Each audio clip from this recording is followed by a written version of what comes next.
My sister-in-law revealed I raised another man's son, so I filed for divorce, exposed paternity fraud, and watched my wife beg for help. Sup, I never planned on writing this out, but after the shitstorm that hit my life, I figured documenting it somewhere might help some other poor bastard avoid my mistakes. Fair warning, there's no fairy tale ending here. I'm 35, male, a staff sergeant at Fort Huachuca, Arizona. I've been in the Army since I was 19. I'm not from some decorated military dynasty, just a kid from Lansing who chose the recruiter's office over community college when all my options looked like dead ends. 16 years later, I've got 2 combat deployments to Afghanistan, 1 to Iraq, and enough specialized training in signals intelligence and counterintelligence to fill a resume that would cost most civilians 6 figures in student loans. I've seen enough combat to know that sometimes the most dangerous threats aren't the ones you can see coming. Sometimes they're sleeping right next to you. I met my wife, 33 female Abby, 8 years ago through my buddy Carson's 4th of July cookout. Classic military gathering, American flags everywhere, coolers full of drinks, and guys comparing deployment stories while their wives rolled their eyes.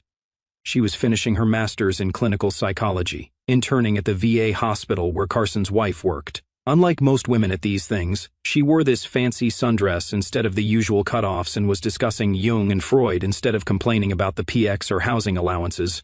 She had this way of making eye contact that made you feel like you were the only person in the room. It was disarming. Effective.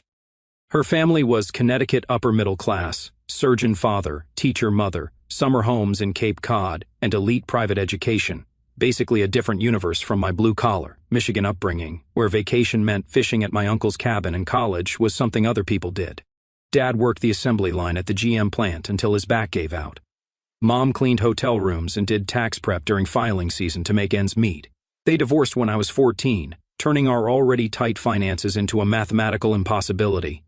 I started working at 15, pumping gas after school and busting tables on weekends. By senior year, I was pulling more hours than some of my teachers.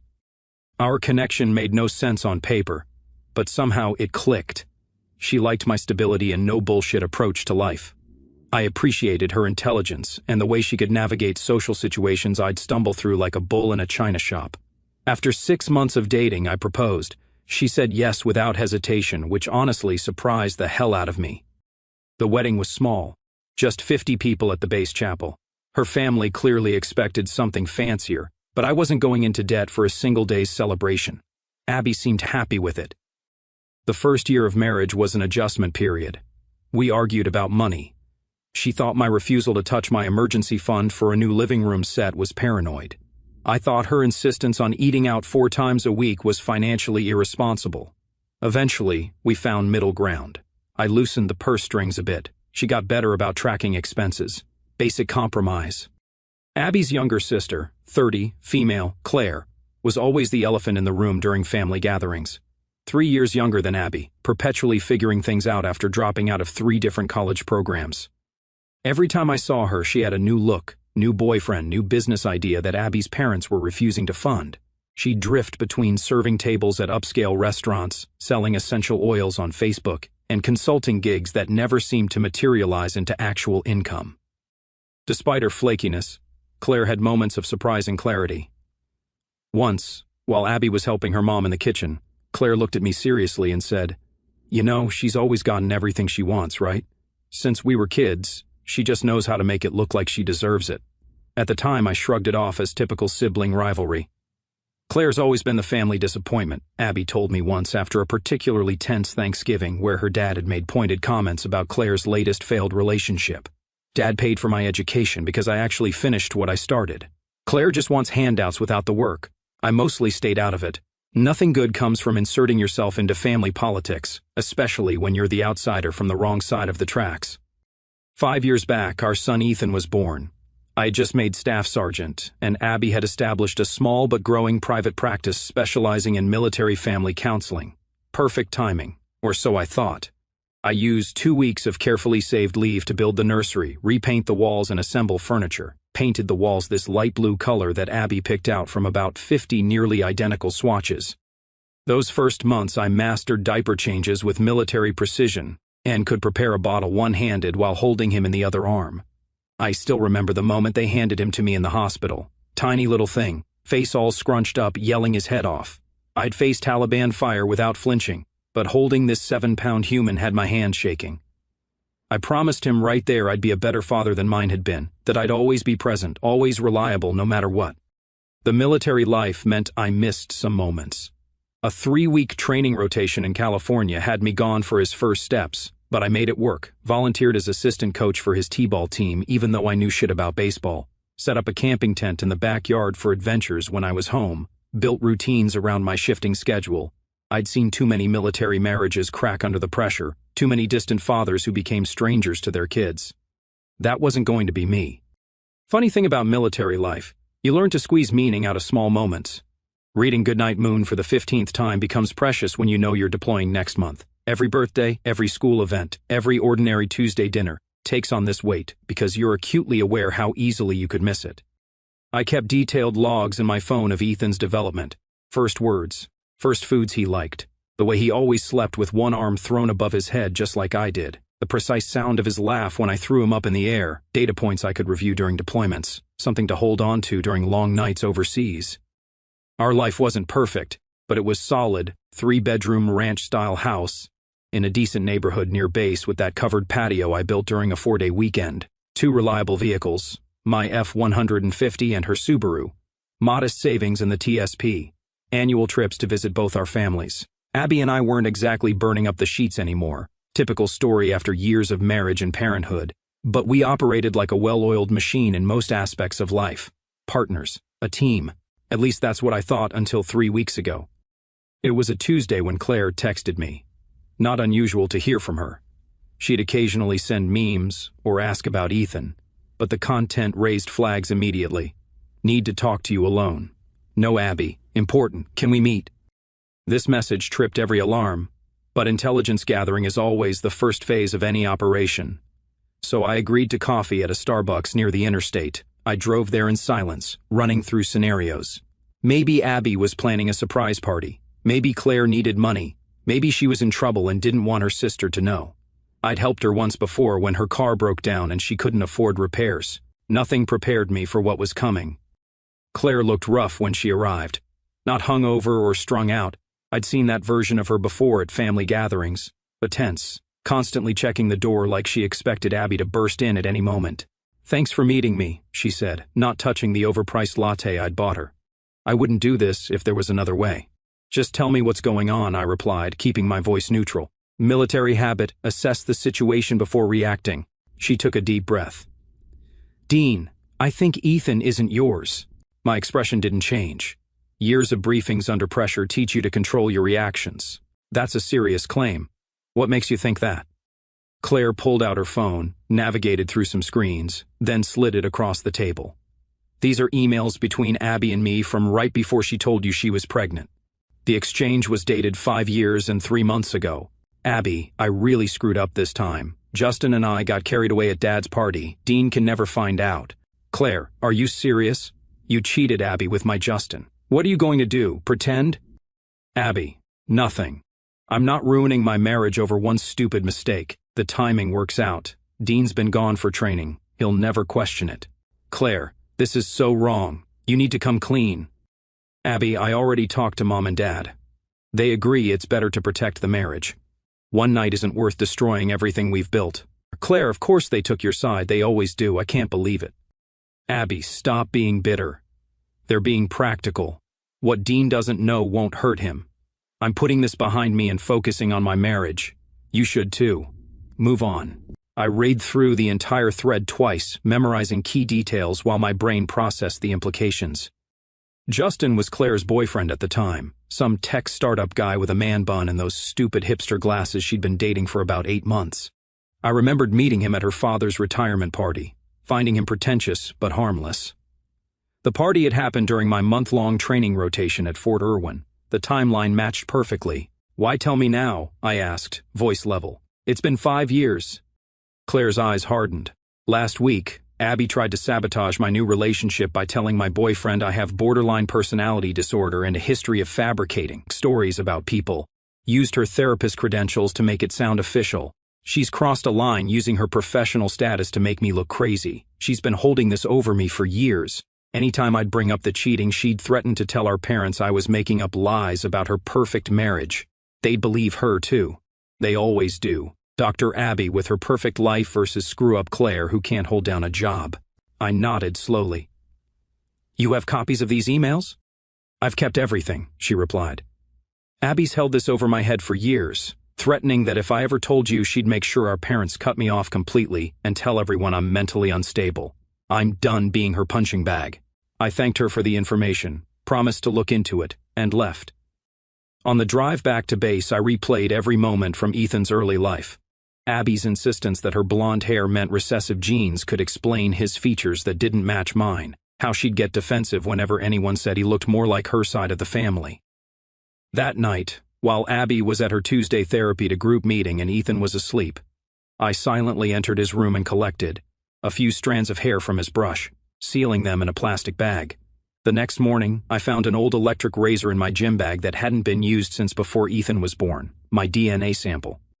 It wasn't hard to get the samples.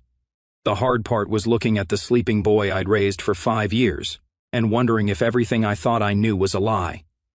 I drove to Phoenix the next day, found a discreet testing facility that advertised no questions asked paternity testing and paid cash, $450, using a P.O. box for the results.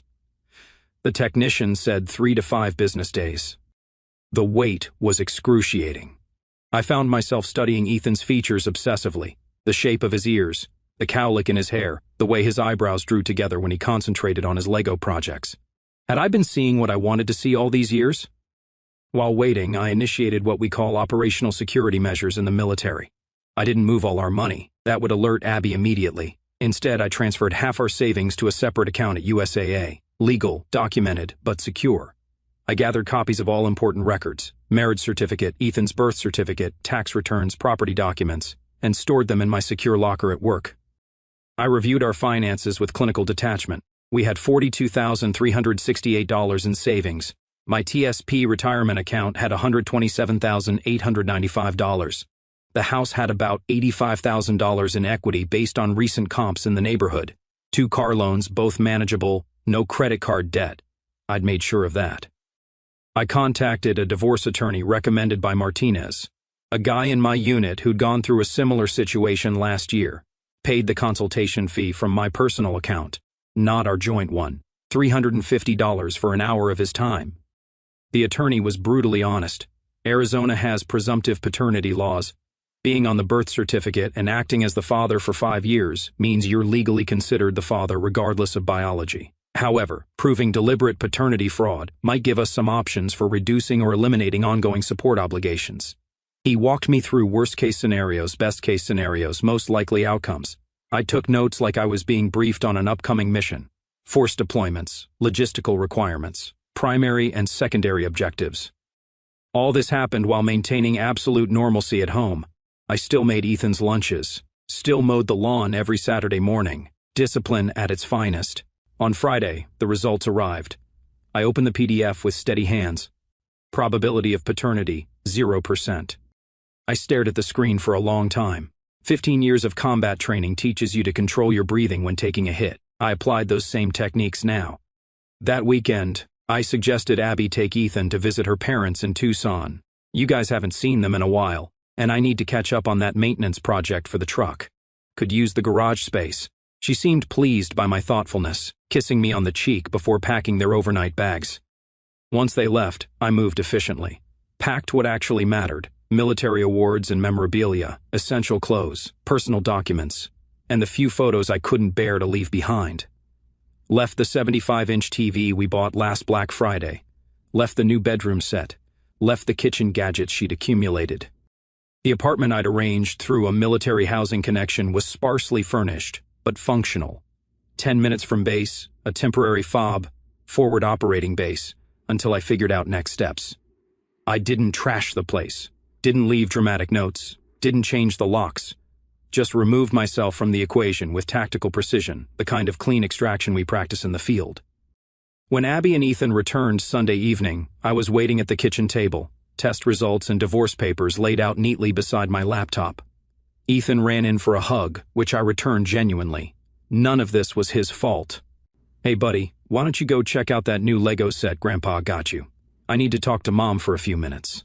When he was safely in his room, I gestured to the chair across from me. We need to talk. Abby's face changed as she registered the documents. First confusion, then recognition, followed by what I now know was calculated panic. What's this? Her voice was steady, but her hands weren't. DNA tests showing Ethan isn't my biological son and divorce papers citing paternity fraud. Her response followed a predictable pattern I'd seen countless times in military interrogation training videos. First, denial. That's impossible. The lab must have made a mistake. When I didn't respond, she switched to deflection. Claire put you up to this, didn't she? She's always been jealous of me. She'll say anything to hurt me. I remained silent, letting her work through her script. You were gone for weeks at that training rotation. Do you know how lonely that gets? All those deployments and training missions while I sat here by myself? When that gained no traction, she pivoted to manipulation. You'd abandon Ethan? After 5 years, he calls you daddy. He doesn't know any other father. What kind of man walks away from a child he raised? I'd anticipated every argument. I'm not abandoning anyone. I was lied to. For 5 years, you let me believe he was mine. That's not a mistake or a moment of weakness. That's 5 years of deliberate deception every single day. That night, the calls started. Her father first, his surgeon's arrogance on full display. Dean, this is ridiculous. You took vows. Marriage has rough patches. Be a man and work through this. I could hear the implied class distinction in his voice, as if my blue-collar background meant I should be grateful his daughter had married me at all, as if discovering a 5-year lie was something real men should simply accept. Her mother next, all concerned sympathy. Think about what this will do to Ethan. Is your pride worth destroying a child's security? My response to both was identical. Covering up paternity fraud for 5 years isn't a rough patch. It's deception. If you're concerned about Ethan's welfare, perhaps you should have advised your daughter to be honest 5 years ago instead of encouraging her to lie. The next morning, I filed the divorce petition at the county courthouse, $318 filing fee. Walking out, I felt no triumph, no satisfaction, just the quiet focus of a soldier executing a necessary extraction. That afternoon, Abby showed up at my apartment unannounced, eyes red, makeup smeared, wearing the same clothes as yesterday. Classic emotional warfare tactics. Please, she said, voice breaking. We can work through this. We can go to counseling. I made one mistake 5 years ago. It wasn't one mistake, I replied. Every birthday card you watched me sign as dad, every Father's Day gift you helped him make, every time you let me believe he had my eyes, my laugh, my blood, those weren't mistakes. Those were choices. What about Ethan? He loves you and I love him.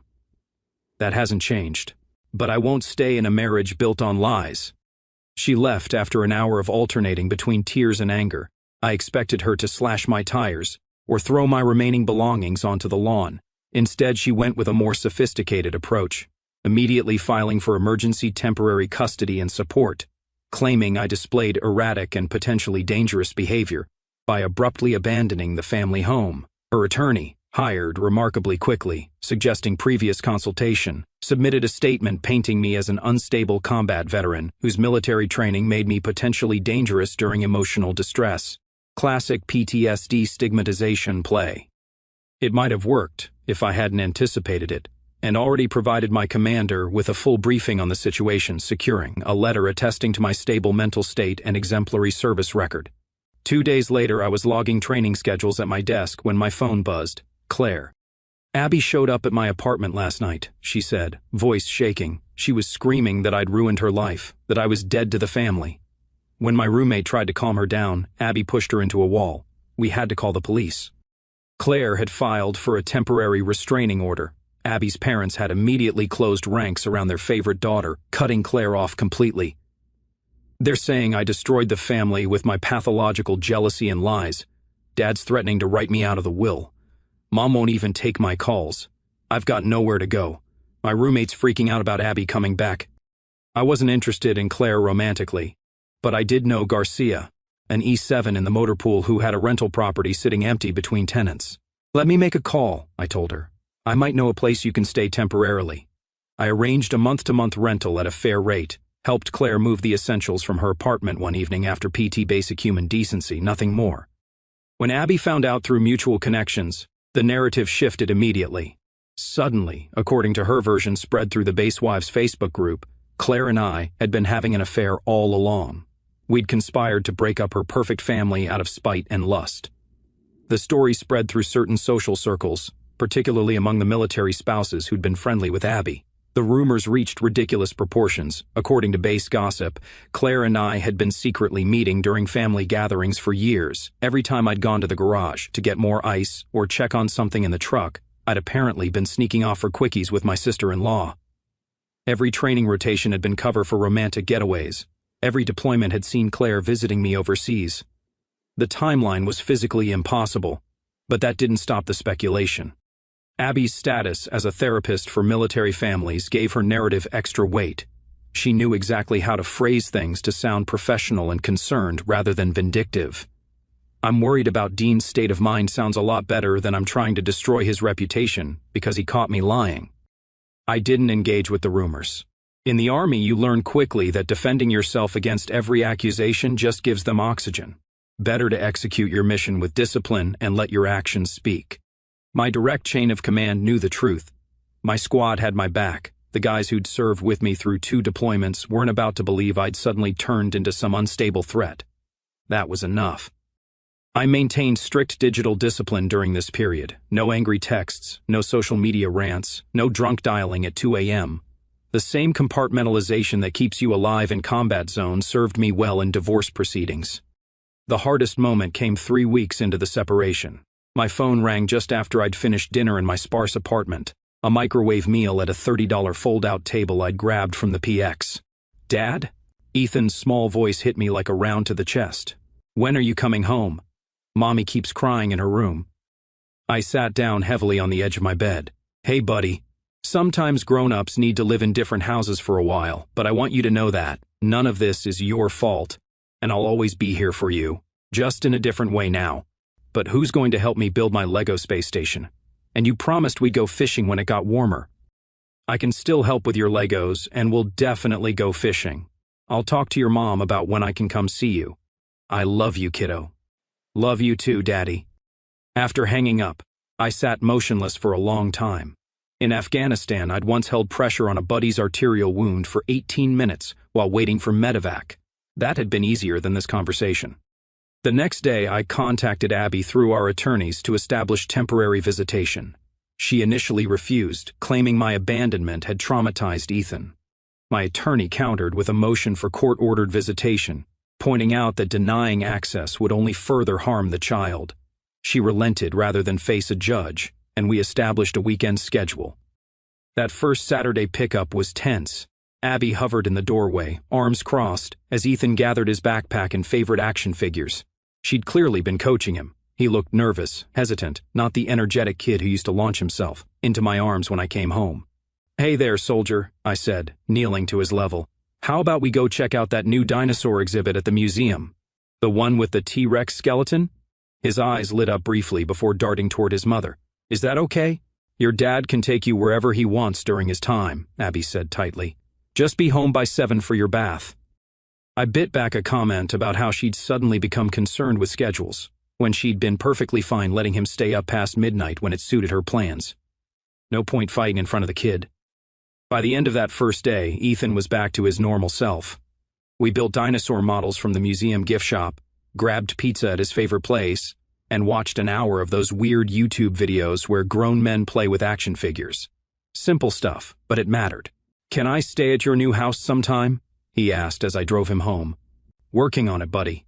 Need to get a proper bed for you first." In truth, I was already setting up a room for him. Blue walls like his old room, new Lego storage containers, even the same nightlight. But I didn't want to make promises I couldn't keep given Abby's determined efforts to limit my access. The divorce proceedings stretched over 5 months. Abby hired an aggressive attorney who specialized in military divorces, clearly expecting to take me for everything they could get based on my long-term status as Ethan's father. They miscalculated. The judge was a former JAG officer who didn't appreciate Abby's attorney's attempts to paint me as abandoning my family. When presented with the paternity fraud evidence, the emails, the DNA test, the timeline of deception, his demeanor shifted noticeably. The court is troubled by the deliberate nature of the deception in this case, he noted during the final hearing. While Arizona law does establish presumptive paternity based on the duration of Mr. Reynolds' relationship with the child, the court recognizes the extraordinary circumstances of this case. I wasn't removed from Ethan's birth certificate. That would require the biological father's involvement, but I was granted significant relief from ongoing support obligations. The house would be sold with proceeds split equally. My military pension would remain untouched by the settlement.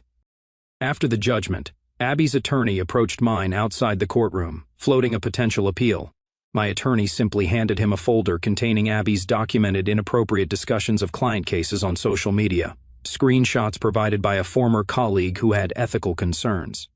Nothing illegal, but certainly enough to trigger a review by the licensing board if it came to light during an appeal. They withdrew the threat the next day. Life settled into a new routine: work, gym, online courses in cybersecurity, planning ahead for civilian life after my 20 were up. The apartment gradually became less of a temporary fob and more of an actual home. Added a decent TV, a comfortable couch, some proper kitchen equipment. Started reconnecting with guys from my unit I'd lost touch with during marriage. Martinez and Thompson would come over for UFC fights. Eventually joined their weekly poker game where I consistently lost about $40 a night but considered it cheap therapy. Every other weekend, Ethan would stay with me.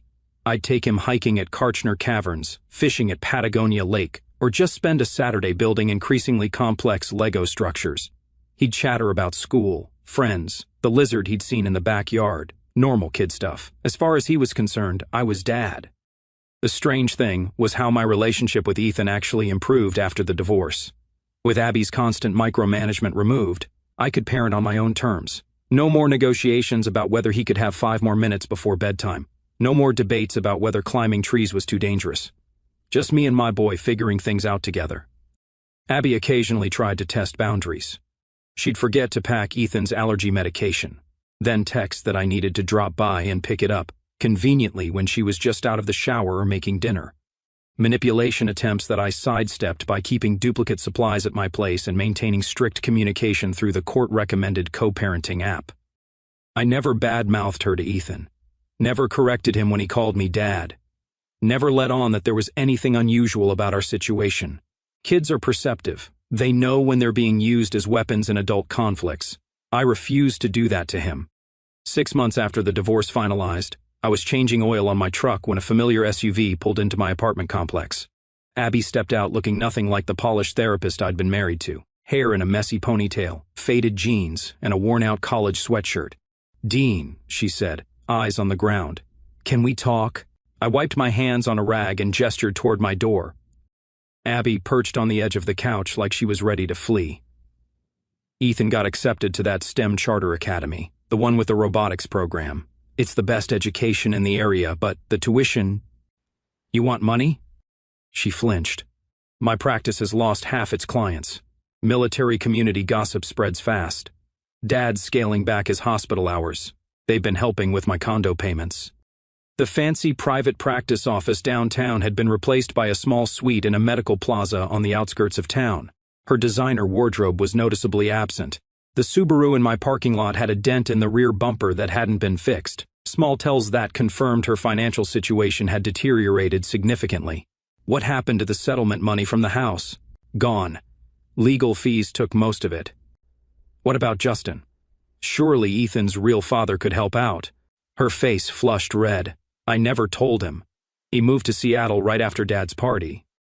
I wasn't surprised. Justin had been Claire's boyfriend after all. Abby had just been a convenient hookup at a party. The kind of guy who wears hemp bracelets and talks about conscious uncoupling isn't exactly lining up to pay child support. "I've tried everything," she continued, voice cracking. "Extra clients. Cut every expense, moved to the smallest condo. Mom and Dad helped until their retirement accounts took a hit and they had to downsize. I could see the toll the last year had taken. The carefully maintained facade of the successful therapist and perfect mother had crumbled. Now she was just another single mom, struggling to make ends meet. The power dynamic had completely reversed. I pulled up my financial spreadsheets. Military precision applied to personal finance. "I'll pay for his tuition," I said, "directly to the school, not through you. We'll formalize it legally." Relief flooded her face. followed by shame when she registered my terms. That's fair, thank you. And I want formal visitation rights. Every other weekend, holidays split evenly, summer vacation time, all legal and binding. She nodded quickly. Of course. Ethan misses you. He asks about you constantly. I'm not doing this for you. I'm doing it for him. I know. She hesitated. The divorce, it wasn't what I wanted. If I could go back, I cut her off. But you can't, and neither can I. As she left, she paused at the door. For what it's worth, you were always the better parent, the more stable one. I didn't respond. There was nothing to say. Over the next year, I established a routine with Ethan. Every other weekend. Wednesday dinners, split holidays. Took him fishing at Patagonia Lake. Helped with science projects. Added a college fund that Abby doesn't know about. Kept it in a separate investment account under my name only, just in case. Ethan's doing well at the STEM Academy. Built a robot that won second place in the regional competition. Started talking about becoming an engineer. Kid's got a good head on his shoulders. Analytical, methodical, persistent. Traits that have nothing to do with biology and everything to do with who raised him. Abby's life settled into a diminished version of what it was. Her practice never recovered fully. The house we'd owned together replaced by a small condo. Her parents downsized from their sprawling home to a townhouse in a retirement community. When Ethan described visiting his grandparents' new place, I recognized it immediately. One of those cookie-cutter senior communities where the HOA dictates everything from mailbox color to what kinds of birds you can feed. Quite the step down from their previous 4-bedroom colonial with a heated pool and 3-car garage. Financial karma at work. Abby started dating again about 10 months after our divorce finalized. Some pharmaceutical rep she met through professional circles. Ethan mentioned him once. Mom's friend Dave stays over sometimes.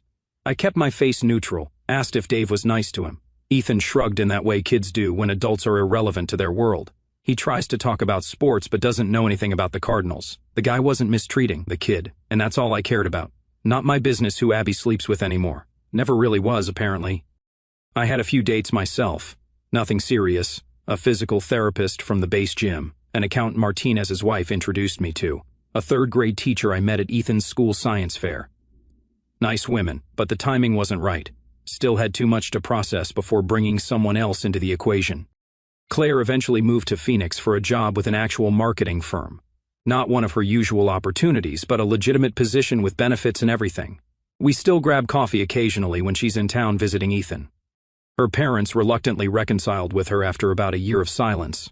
Though the relationship remains strained, she seems happier now, more settled. I ran into Abby's father at Ethan's school science fair last month. He tried to make small talk like nothing had happened, commenting on the weather and asking about my promotion prospects. I kept it professional. As we were walking away, he grabbed my arm. "You destroyed my daughter's life," he said quietly. "Was it worth it?" I looked at him for a long moment. I didn't destroy anything. She did this to herself. He glared at me, but there was something defeated in his eyes. The man who'd spent his career literally holding people's hearts in his hands couldn't fix this situation with his money or connections. That's what no one seems to understand. I didn't trash her reputation or key her car. I simply stepped back and let reality take its course. She built her life on lies, and when those lies couldn't stand anymore, everything came down with it. Some guys at the base ask if I got revenge. They expect stories about public humiliation or financial destruction. But that's not how professionals operate. Why use a sledgehammer when a scalpel will do? Sometimes the truth is the most painful revenge of all.